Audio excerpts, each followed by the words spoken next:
me how you work it. Sweat, sweat. यूं दी हमें आजादी के दुनिया हुई हैरान, ए कायदे आजम तेरा एहसान है एहसान। 25 दिसंबर 1876 में पूंजा जिना के घर वजीर मेंशन में पैदा होने वाला बच्चा, जिसने दुनिया को हैरान कर दिया, जिसने अंग्रेज की एक ताकतवर सल्तनत को हिला के रख दिया। जी हाँ, बिल्कुल जैसा कि आप जानते हैं, कायदे आजम मोहम्मद अली जिना का आज यौम पैदाइश है। कायदे आजम ने जिस वक़्त इस माशरे में आंख खोली, उस वक़्त अंग्रेज साम्राज्य ने मुसलमानों को बाकायदा हर बुरी तरह पिसा हुआ था, हर तबका मुसलमानों को दबा रहा था। लेकिन कायदे आजम ने 1913 में मुस्लिम लीग ज्वाइन करने के बाद मुसलमानों के लिए जो जद्दोजहद की, मुसलमानों को दो कौमी नज़रिया समझाया, उसकी मिसाल कहीं पर भी नहीं मिलती। और जिस तरह उन्होंने इस माशरे में मुसलमानों के लिए काम किया और मुसलमानों की यकजहती के लिए काम किया, और जिस तरह 1940 में उन्होंने मीनार पाकिस्तान में कायदे आजम ने जो मुसलमानों के लिए दो कौमी नज़रिया पेश किया और उनको एक अलग मुल्क बनाने का एक नज़रिया दिया और उसके ऊपर काम किया, और 1947 को ये कायदे आजम ने मुल्क आज़ाद करवाया अंग्रेज़ के साम्राज्य से, इसकी मिसाल कहीं पर भी नहीं मिलती। आज हमारे बाबा कौम का यौम पैदाइश है। पिंडी टॉकीज़ के प्लेटफॉर्म से हम उन्हें सलाम पेश करते हैं। तो लिहाजा हम चलते हैं। अस्सलाम वालेकुम, welcome to our YouTube channel Pindi talkies. आज हम चलते हैं हमारे बाकी टॉपिक्स की तरफ। जैसा कि आप जानते हैं, आपने हमारे चैनल को लाइक करना है, सब्सक्राइब करना है और वीडियोस को शेयर करना है। तो चलते हैं हमारे पाकिस्तान की क्रिकेट टीम की तरफ। और मैं सुनाएं, कैसे हैं आप? अल्लाह का शुक्र, ठीक ठाक। आप तो आज क्या हमारी अपडेट्स हैं? पहले तो वही कायद-ए-आज़म, आज हमारे कायद का यौम पैदाइश है। बिल्कुल, ईस्ट इंडिया कंपनी को तबाह बर्बाद कर दिया। बिल्कुल ऐसा ही है।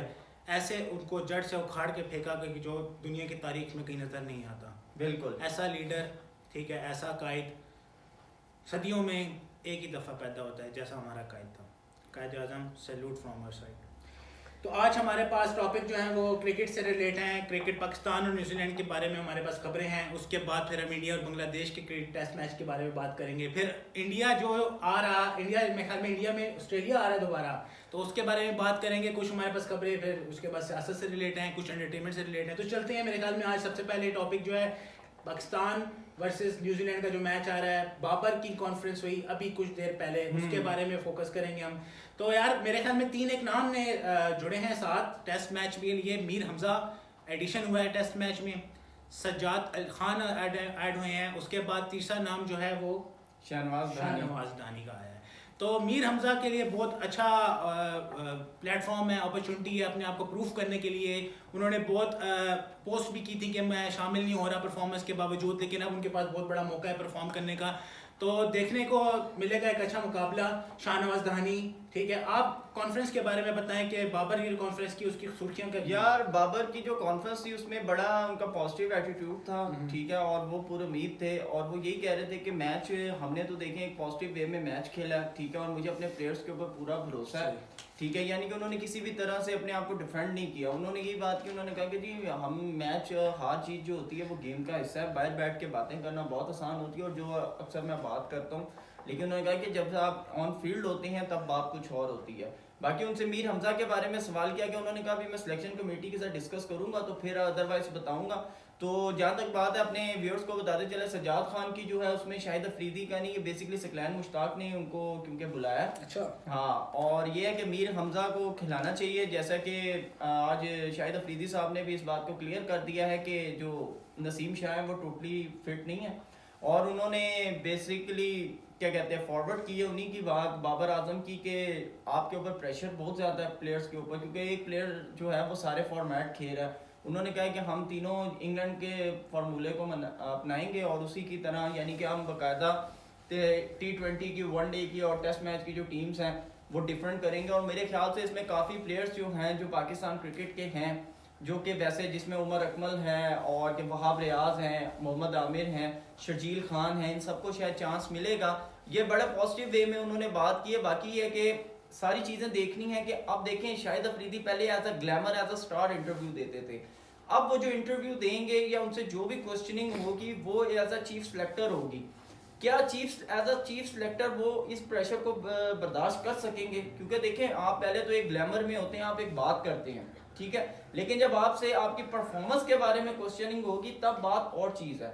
और जहाँ तक चीफ सेलेक्टर की बात है, चीफ सेलेक्टर ने तो टीम देनी है, खिलाना तो कैप्टन ने है, ठीक है ना। और कैप्टन के ऊपर जहाँ तक बात है, उन्होंने तो यही बात की, उन्होंने कहा बाबर आजम बेस्ट प्लेयर है पाकिस्तान के, इसमें नो डाउट है, लेकिन अब हम इस कोशिश में है कि बाबर आजम को बेस्ट कैप्टन, इससे तो ये कंफर्म हो गया कि कैप्टन बाबर आजम ही है, ठीक है, बाबर आजम के अलावा कोई सिचुएशन दूसरी नहीं है। वेल मैच बाबर की आपने कॉन्फ्रेंस के बारे में उसकी सुर्खियां बता दी। मैं चलता हूँ इंडिया वर्सेस बांग्लादेश के मैच के ऊपर, जो कि आज खत्म हो गया। कल हमने बात की थी इंडिया जीत जाएगा, वो इंडिया बियॉन्ड कर गया है। इंडिया ने 3 विकेट्स के साथ ये मैच अपने नाम किया। बांग्लादेश पहली इनिंग 227 स्कोर, दूसरी इनिंग 231 स्कोर। इंडिया पहली इनिंग्स 314 स्कोर, दूसरी इनिंग 145, 7 विकेट्स के नुकसान पर। इंडिया को टारगेट था 145 स्कोर का, तो इंडिया ने वो बआसानी अबूर कर लिया। जिस तरह पाकिस्तान के क्रिकेट में पाकिस्तान वर्सेस इंग्लैंड में इब्रार अहमद आपको बॉलिंग करते हुए नजर आए, इस तरह इंडिया वर्सेस बांग्लादेश में आपको मेहंदी हसन, जो कि एक उनके स्पिन बॉलर है, वो बॉलिंग में नुमाया करके उन्होंने पेश की। दूसरी इनिंग में उन्होंने 5 विकेटें ली, ठीक है, फिर भी इंडिया मैच ले गया। बहुत बड़ा देखने को मिल रहा है, हर जगह क्रिकेट प्लेयर्स इसको सराह रहे हैं कि अश्विन और अय्यर की जो पार्टनरशिप चली 50+ रन्स की, कि वो मैच जीतने का बहुत अहम मौका था, अहम पॉइंट था। और आपको बताऊं कि अश्विन बड़ा अच्छा खेले हैं, ठीक है, और उन्होंने बड़ा सपोर्ट किया है। बेसिकली देखिए अब क्रिकेट ट्रेंड जो है ना वो चेंज हो रहा है, अब जितने भी प्लेयर्स हैं वो अटैकिंग की तरफ जा रहे हैं। इसके ऊपर आज शाहिद अफरीदी ने भी ये बात की कि अब ट्रेंडिंग, हम अगर पुराने ट्रेंड्स को लेके चलेंगे ना तो हम आगे फ्लॉप है। अब हमें जिस तरह अटैकिंग क्रिकेट हो रही है और सब प्लेयर्स यही बात करें कि शाहिद अफरीदी के आने से ये है कि प्लेयर्स जो है खुल के खेलेंगे, सही, तो ये बड़ा इफेक्ट पड़ेगा। प्लेयर ऑफ द सीरीज खत्म होगी, 2 टेस्ट मैचेस की थी। Player of the series Cheteshwar Pujara के नाम रहा, man of the match Ashwin का नाम रहा। उन्होंने विकेट्स ली पहली इनिंग में सी, दूसरी इनिंग्स में भी, और फिर एक अच्छा उन्होंने स्कोर भी किया। वेल इसके बाद चलते हैं टेस्ट चैंपियनशिप स्टैंडिंग्स के ऊपर के कहाँ लाई कर रही हैं, पाकिस्तान किस पोजीशन पे है और बाकी टीम्स किस पे है। पहले नंबर पे ऑस्ट्रेलिया है, दूसरे नंबर पे आज के बाद इंडिया आ गया है, मैच जीते हैं वो। तीसरे नंबर पे साउथ अफ्रीका विराजमान है, 5वें नंबर पे इंग्लैंड है, 6वें नंबर पे वेस्ट इंडीज है, और पाकिस्तान का 7वां नंबर है। 8वें नंबर पे न्यूजीलैंड है। वह मैच कैसे देखते हैं, 7वें और 8वें नंबर के दरमियान मैच होने जा रहे हैं। अब ये पाकिस्तान में टेस्ट मैचेस हो रहे हैं, मेरे तो ख्याल में बहुत लोगों की नजर होंगी। बाकी वो कुदरत के निज़ाम के ऊपर भी आप कुछ बातें कर रहे थे, वो भी देखिए कुदरत का निज़ाम है। हमारे जैसे कि हेड कोच जो हैं वो कुदरत के निज़ाम की बात करते हैं, तो कुदरत के निज़ाम के ऊपर चलें तो अगर पाकिस्तान दोनों मैच जो है वो न्यूजीलैंड को मार देता है और ऑस्ट्रेलिया इंडिया को 4 मैच टेस्ट जो फरवरी में उनके होने हैं अगर वो मार देता है तो फिर जो है पाकिस्तान टेस्ट चैंपियनशिप में क्वालिफाई कर। वेल ऑस्ट्रेलिया के लिए ये बहुत एक तो मुश्किल चीज़ है, क्योंकि इंडिया के होम ग्राउंड में इंडिया को हराना बहुत मुश्किल चीज़ होती है। आप एशियन पिचेस में अच्छा इतना परफॉर्म नहीं कर रहे होते, तो देखने को मिलेगा अच्छा मुकाबला। होप सो कुदरत का निज़ाम काम बिल्कुल ऐसा ही है। सकलैन मुश्ताक साहब भी दुआएं करेंगे, हम भी करेंगे बिल्कुल। आज मैंने 2 रिकॉर्ड शेयर करने हैं मैं व्यूअर्स के साथ और आपके साथ। एक तो शदाब कैलेंडर ईयर में मोस्ट विकेट्स लेने वाले पाकिस्तानी खिलाड़ी बन गए हैं, 61 विकेट्स 2022। प्रीवियस रिकॉर्ड ये जो नाम रहा अजहर महमूद, हारिस रऊफ, वहाब रियाज, ये तीनों जॉइंट विकेट टेकर्स थे 60 विकेट्स के साथ, ठीक है।